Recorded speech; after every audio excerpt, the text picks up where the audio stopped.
Bem-vindo aqui! Hoje seguimos com os nossos vídeos sobre análise de papéis, para trazer a informação que a Copel fez a aquisição de novas eólicas, já publicado no dia 6 de outubro de 2022, através de fato relevante, e nós vamos ver o quanto isso pode impactar no todo da companhia, principalmente naquilo que representa a intenção aqui do canal, que é o retorno em termos de proventos. E veja que a informação veio através do fato relevante número 2 de 2022, onde foi informado que a Copel adquire complexos eólicos Aventura e Santa Rosa e Novo Mundo, podendo ingressar aí no seu portfólio mais 260 megawatts. E note que esse fato relevante ele foi publicado, então, conforme nós dissemos no início do vídeo, no dia 6 de outubro de 2022. E sobre o fato em questão, a companhia fez uma apresentação onde ela detalha melhor o que está sendo adquirido. Vamos ver o que a companhia tem a dizer sobre a aquisição em si. Olá, muito bom dia a todos e a todas. É com satisfação que a Copel anunciou ontem a aquisição do complexo eólico Aventura Santa Rosa e Mundo Novo, ampliando a sua capacidade de geração em 260 megas. Essa aquisição está totalmente alinhada com o nosso plano estratégico, com a nossa política de investimento e com os objetivos de longo prazo da companhia realmente se consolidar aí como um dos grandes players nacionais e uma empresa integrada. Com essa aquisição, nós aumentamos praticamente em 28% a geração eólica e as fontes renováveis puras, vamos dizer assim, eólica e solar, agora já representam 17% da capacidade da geração da Copel Jet, um total de 6,7% agora com a aquisição. E interessante é o crescimento da companhia em termos de capacidade de geração eólica, que desde 2018 até então 2022 cresceu aqui 255%, tendo ainda em aquisição dois projetos aqui de 2021 e 2022. Uma outra questão aqui bastante interessante é que nós podemos verificar que na política de investimentos da companhia, veja como ela tem uma preferência aqui pelo brownfield, aqueles projetos que já estão em andamento, e também uma concentração que fica aqui para o Rio Grande do Norte. Vamos ver o que a companhia tem para dizer sobre essa questão.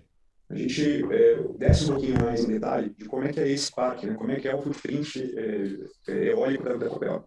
Então, a gente consegue enxergar aqui 8 complexos, né, no Rio Grande do Norte. O complexo Aventura, que é o número 1, né, é o listado aqui como número 1 nessa ilustração, ele fica a menos de 30 quilômetros do complexo Jandaíra, o que confere a ele uma sinergia operacional bastante destacada. E o item 2, né, que é o Santa Rosa Mundo Novo, 155 megas, ele está um pouquinho mais de 100 quilômetros também do complexo de Jandaíra. Então, mais uma vez, é um ativo que confere uma sinergia operacional bastante grande para a Copel e definitivamente é um fator de diferenciação quando a gente olha para o ativo. E olhando para os aspectos técnicos, vamos ver o que a companhia tem a dizer. A gente traz aqui alguns aspectos técnicos a respeito de capacidade instalada, garantia física e entrada em operação desses parques e como é que está a contratação de energia desses parques. Então, pincelando aqui com vocês, a gente tem aqui uma garantia física, né, de 157,8, né, para esses 260,4 MB. A entrada em operação comercial, né, desses parques, o Aventura entrou em julho de 21 e o Santa Rosa Mundo Novo entrou entre dezembro de 21 e fevereiro de 22. Esse é um aspecto bastante importante de se ressaltar, porque a natureza da operação foi uma operação feita em lockbox, então todo esse período, né, de 31 de dezembro de 2021 até o fechamento da operação, a gente já tem um fluxo de caixa pertencente à Copel, e o tema aqui da contratação da energia, né, esse foi um projeto viabilizado em leilões regulados, então lá no 6 de 2017 a gente viabilizou os dois empreendimentos. Então estamos falando de 9 parques que já estão em operação comercial, como eu falei, um elevado fator de capacidade.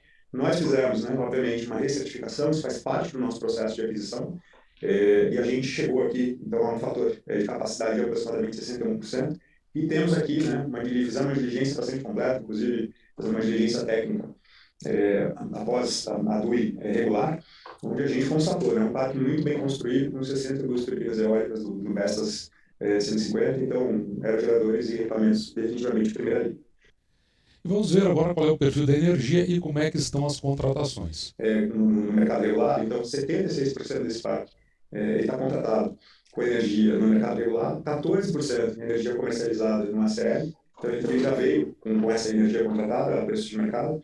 E o que eu comentei sobre 2022, né? Então em 2022, já que os contratos do ACL estão vigentes a partir de 2023, o parque já veio com energia negociada no ACL, também a preços de mercado bastante competitivos. Tá? Então, o que resta? Né? A gente tem um pouquinho menos de 10% de energia disponível para ainda tradear nesse projeto. E observe que são contratos extensos, do ponto de vista aqui da parte operacional, de 15 anos, e que traz benefícios aqui, principalmente para a Copel, geração e transmissão, de 6,3 milhões ao ano. E junto com a aquisição, vem uma dívida aí que a companhia, vamos ver como é que ela vai tratar essa questão. Lembrando que a data base dessa transação foi de 31 de dezembro de 21, a Enterprise Value de 1,8 bi.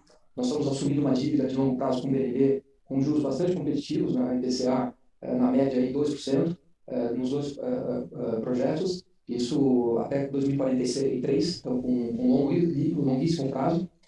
Além das sinergias que já foram comentados aqui também, tem a alavancagem nos ativos da SPE. Enfim, estamos bem convictos que essa aquisição traz um valor bastante relevante aí para a Copel. Aqui é interessante, que a única coisa que a salientar é que a alavancagem da companhia é baixa, então a incorporação dessa dívida aí talvez realmente, pela extensão do prazo, não traga nada significativo. De toda sorte, traz um aumento aqui na dívida líquida da companhia em aproximadamente aí 840 milhões. E na sessão de perguntas e respostas, a gente pode verificar um melhor detalhamento dessa dívida aí. Nossa primeira pergunta vem de Thierry Ogier. Bom dia. Pode detalhar os planos de financiamentos além do BNB e dos já informados? Bora. Como eu falei, um dos upsides que nós estamos considerando nesse projeto é a possibilidade de financiamento do equity na holding, que pode variar dependendo da situação de caixa no momento do closing, que está previsto para o começo do ano que vem. Então, isso pode variar de 50% a 100%. Então, essa é uma informação ainda que nós estamos trabalhando, mas esse é o caminho aí de fazer o pagamento do equity. E, evidentemente, com isso, gera uma questão de alavancagem. Vamos ver o que a companhia vai dizer sobre a alavancagem e também sobre o reflexo no fluxo de caixa da companhia. Obrigado, Assis, pela pergunta. Em relação à alavancagem, faço as primeiras considerações, aí o Moura me complementa aí sobre a segunda parte, sobre a segunda pergunta. Em relação à alavancagem, nós terminamos aí o segundo TRI com uma alavancagem de 1,3. Ela ainda reflete aí alguns eventos extraordinários dos últimos 12 meses. Então, se você pegar ela normalizada, né, ela já estaria perto aí de 1,5, 1,6. E esse projeto, ele acrescenta apenas 0,30, 0,35 na nossa alavancagem. Então, a companhia ainda está com um bom espaço, um conforto aí para eventuais novas oportunidades. Vai a 1,8. As informações que nós temos aqui para públicas, considerando os dados aí do segundo trimestre e o que esse projeto traz, como eu disse, entre 0,30 e 0,35 na estrutura da alavancagem da companhia. Para finalizar, Cis, acho que em relação ao fluxo de caixa, nós estamos falando de um fluxo de caixa de longuíssimo prazo, né, que vence aí em 52, e esse fluxo de caixa trazido ao valor presente, ele ultrapassa aí os 400 milhões de reais aproximadamente, considerando a TIR que nós estamos estimando. Então, interessante, né? O que representa em termos de fluxo de caixa, de 400 milhões aí, o que dá uma, digamos assim, uma perspectiva bastante positiva, principalmente do ponto de vista de geração e impacto sobre o lucro líquido da companhia, que é uma das coisas que nós buscamos aqui no canal. Lembrando que do contratado, conforme nós vimos lá no início, tinham 10% que ainda estavam livres. Vamos ver o que a companhia tem a dizer sobre essa energia que ainda tem disponível. Luísa, acho que esses 10% aqui, né, que estão livres, eles são adicionados ao portfólio de venda que a Copel tem na sua estratégia, tanto da JET quanto da Copel Mercado Livre. A Copel, né, normalmente tem 2,3 GB e ela tem uma estratégia aí de negociação para todo esse ativo, hidráulico, eólico e esse um pouco do solar. E agora vamos ver o que a companhia tem a dizer sobre o ponto de vista do limite da alavancagem dela, assim como a questão que é do maior interesse aqui do canal sobre o pagamento de proventos, principalmente no exercício de 2022. Nós temos aqui, você tem acompanhado certamente todos os nossos investidores, que a Copel já desde 2020 ou 2019, quando teve, né, acho que o menor alavancagem chegou a 0,90, nós sempre dissemos, e o Moura tem falado isso muito nos nossos calls com o mercado, que consideramos essa alavancagem muito baixa, até uma estrutura de capital inadequada. E que o nosso objetivo, né, digamos aí, naquela época, entre 3 e 5 anos, ou seja, nós estamos ainda no meio dessa transição, é caminhar para uma alavancagem a target de 2,5. Ela pode ser feita com duas alavancas. Uma alavanca de aquisição e a outra alavanca de dividendos. O que a gente busca é conciliar um certo equilíbrio entre as duas. Eu acho que a gente tem executado isso de uma maneira bastante adequada. Então, o que nós vimos aqui nesse processo, e foi como foi dito no call do segundo trimestre, nós seguiremos sempre a política. A política de dividendos da companhia fala que vai ter no mínimo 2 eventos. O primeiro com o EBITDA reportado, né, do primeiro semestre. Esse EBITDA reportado especificamente, o lucro líquido, perdão, do reportado do primeiro semestre, teve aqui impactos que não tiveram efeito do caixa, e a baixa alavancagem fazem com que a companhia esteja estudando e discutindo isso internamente na administração, seja na diretoria, seja no conselho de administração, o que pode, o que é mais interessante para a empresa. E como nós dissemos, até o terceiro trimestre, né, até o fechamento do terceiro trimestre, esses estudos estarão maduros e prontos para ser apresentados aqui para o nosso conselho, para que ele tome as decisões que considere mais adequadas, considerando todos esses equilíbrios e também o fato da nossa alavancagem ainda estar num caminho de chegar lá no ponto ótimo, que são 2,5. E no geral, eu acho que é isso, né? A companhia, então, ela está investindo, está no patamar de crescimento.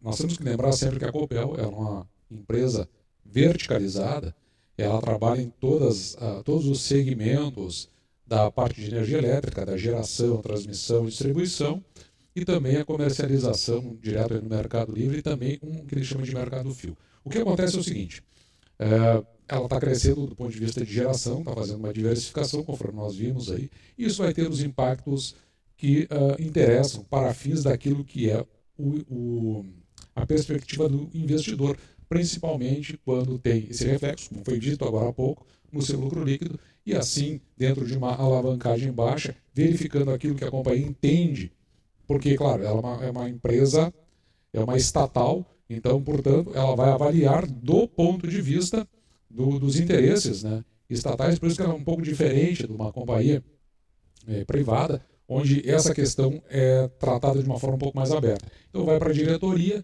e, pelo que a gente está verificando, aí, haverá impactos na distribuição dos seus proventos, o que deve acontecer e deve ser anunciado, principalmente quando for feito o call aí para fins dos resultados do terceiro trimestre de 2022, e o que a gente tem pela frente é esperar pagamentos aí de proventos até o final do exercício de 2022. Assim, esse foi o nosso vídeo de hoje, espero que vocês tenham gostado. Vou ficando por aqui, me despedindo e deixando, como sempre, o meu grande abraço!